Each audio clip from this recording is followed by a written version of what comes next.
Hi guys, how are you? मैं हूं अतीक अहमद। मैं हूं कामरान अली और आप देख रहे हैं कामरान अली टीवी। गाइस, आज हम जिस वीडियो पे रिएक्शन करने जा रहे हैं उसका टाइटल है Delhi, Mumbai, Ayodhya, Surat among new routes for seaplane service. PM Narendra Modi, मेरे ख्याल उन्होंने इफ्तिताह किया होगा। और ये वीडियो ली गई है दी डॉन चैनल से। और इसके साथ साथ इसका ओरिजिनल लिंक आपको डिस्क्रिप्शन में मिल जाएगा। फेसबुक, ट्विटर, इंस्टाग्राम अकाउंट्स भी आपको वहाँ मिल जाएंगे, उनको भी जरूर फॉलो कर लीजिए। बस एक ही आखिर में रिक्वेस्ट होती है आप भाई सबसे कि हमारे चैनल को प्लीज लाइक करें, शेयर करें और सब्सक्राइब करें। जरूरी है, बहुत जरूरी है। आपकी हमें यानी कि मोटिवेशन मिलती है जब आप हमारे चैनल कमेंट्स वगैरह करते हैं। यहाँ चलें जी, वीडियो की तरफ चलते हैं, फिर वीडियो के बाद हैं। में डिस्कशन होती है।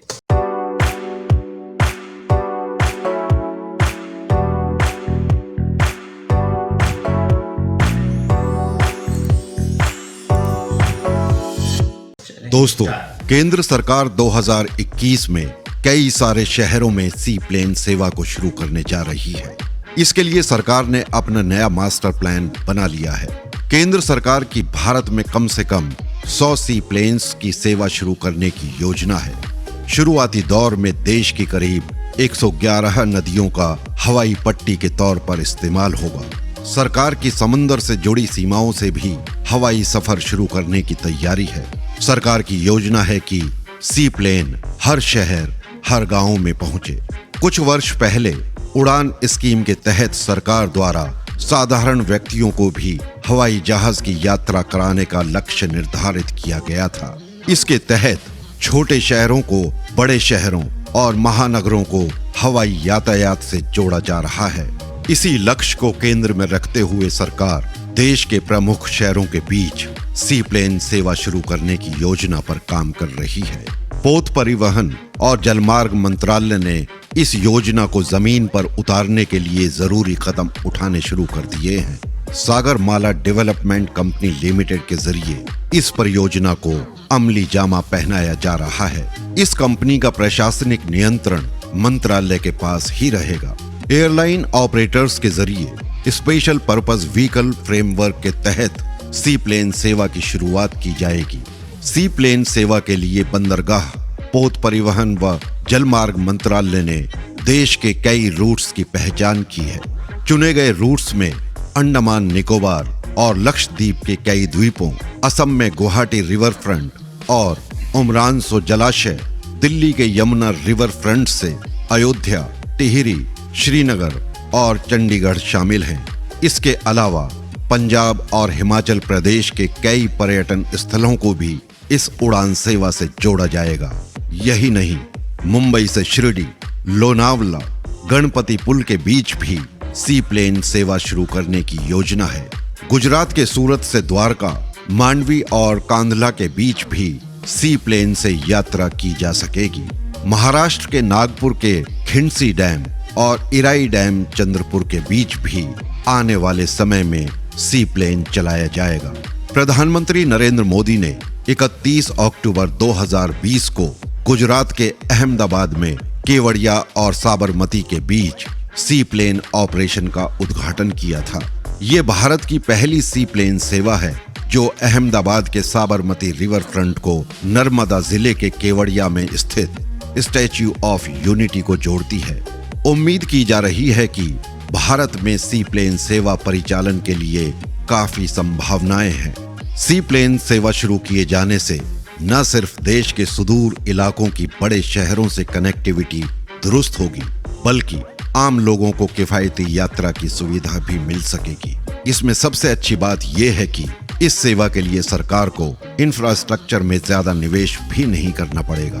इस सेवा के लिए न ही रनवे की जरूरत होगी और न ही टर्मिनल बिल्डिंग की। यहाँ हम आपको बता दें कि सी प्लेन जमीन और पानी दोनों से ही उड़ान भर सकता है। दूसरे शब्दों में कहें तो सी प्लेन को पानी और जमीन दोनों पर ही लैंड और टेक ऑफ कराया जा सकता है और इसके लिए महज 300 मीटर की लंबाई वाले जलाशय का इस्तेमाल हवाई पट्टी के रूप में आवश्यक है। सी प्लेन सेवा देश की अर्थव्यवस्था और ट्रांसपोर्टेशन सेक्टर में गेम चेंजर साबित हो सकती है। इस सेवा के जरिए न सिर्फ तेजी से यात्रियों और सामान को एक स्थान से दूसरे स्थान पर पहुंचाया जा सकेगा, बल्कि बड़े पैमाने पर रोजगार के अवसर भी पैदा होंगे। देश के कई धार्मिक और पर्यटन स्थल सीधे सी प्लेन सेवा से जुड़ सकेंगे, जिससे घरेलू और अंतर्राष्ट्रीय पर्यटन को नई ऊंचाई मिलेगी। यही नहीं, पहाड़ी, दूरस्थ क्षेत्रों और नदी और जलाशयों के बीच एयर कनेक्टिविटी भी दुरुस्त होगी। इसके अलावा कारोबारी अपना माल सुरक्षित और आसानी से एक स्थान से दूसरे स्थान तक ले जा सकेंगे। दोस्तों, अब इस वीडियो को यहीं समाप्त करते हैं। मिलते हैं अगले वीडियो में किसी नए विषय के साथ। धन्यवाद। क्या कहते हैं यार बस नई चीज़ है सुनने में आई, देखने में आई, यानी कि इंडिया के हवाले से। क्योंकि देखें जिस तरह उन्होंने कहा कि यार छोटे छोटे शहर हैं जहाँ पे यानी कि एयरपोर्ट नहीं बन सकता, तो वहाँ पे ये बहुत अच्छी यानी कि कोशिश है जो वहाँ पे जितने भी नदियाँ हैं वहाँ उनसे कनेक्ट करके पानी से एयरपोर्ट अच्छी चीज़ है। में भी यही चीज़ आ रही थी, क्योंकि देखो वही बात है कि अगर जो ऐसे अगर प्रोजेक्ट बनाए जाते हैं कि एयरपोर्ट बनाया जाए, रनवे बनाया जाए, तो उसमें अच्छी खासी इन्वेस्टमेंट कॉस्ट लगती है, बिल्कुल ठीक है। लेकिन ये छोटे छोटे प्रोजेक्ट ऐसे हैं कि बस इसमें मतलब जैसे उन्होंने बताया कि टर्मिनल की भी जरूरत नहीं है, रनवे की भी जरूरत नहीं है। फिर ये डबल फीचर है प्रोजेक्ट ना, कि ये रनवे पे भी लैंड हो सकते हैं और पानी में भी लैंड हो सकते हैं। छोटे जहाज हैं, इनको ज़्यादा लंबे रनवे की ज़रूरत भी नहीं होती। पानी में भी ये बताया कि 300 मीटर का बस उनको एक जगह चाहिए होती है लैंड करने के लिए। दूसरा ये कि मुझे जहाँ तक ये चीज़ लगती है, आम आदमी का तो उन्होंने बता दिया, छोटे इलाकों की कनेक्टिविटी का भी बता दिया, लेकिन मुझे एक चीज़ और बड़ी इसमें अच्छी लगी कि टूरिज्म के लिए बड़ा पोटेंशियल है इस काम में ना, कि दूर दराज के इलाकों में छोटे मोटे अब कई जगह घूमने फिरने वाली या टूरिस्ट स्पॉट्स ऐसे भी होते हैं कि जहाँ पे रनवे वगैरह नहीं बनाया जाता। हाँ, तो बाहर के मुल्कों से आने वाले जो टूरिस्ट होते हैं वो उन जगहों पे कम जाते हैं या नहीं पहुँच पाते या नहीं जाते, स्किप कर देते हैं, यानी कोई सहूलत नहीं होती वहाँ पे। बिल्कुल। अब इंडिया जैसे बहुत बड़ा कंट्री है, अब एक टूरिस्ट अगर आता है तो मेरा नहीं ख्याल कि वो अपने एक ही विजिट में पूरा इंडिया घूम लेता होगा। नहीं, ऐसा बिल्कुल भी नहीं है। तो इस तरह की सर्विस बात है। हाँ, इस तरह की सर्विस अवेल करके वो आसानी से जा सकता है। ओवरऑल देखें कोशिश बहुत अच्छी है, यानी कि अच्छी चीजें जो उन्होंने प्लान किया है वो इंडिया के जो छोटे इलाके हैं यानी कि जो जहाँ पे बड़े एयरपोर्ट्स नहीं बन सकते या एयरपोर्ट की सहूलत नहीं है, उनके लिए खास तौर ये बहुत अच्छी चीज़ है।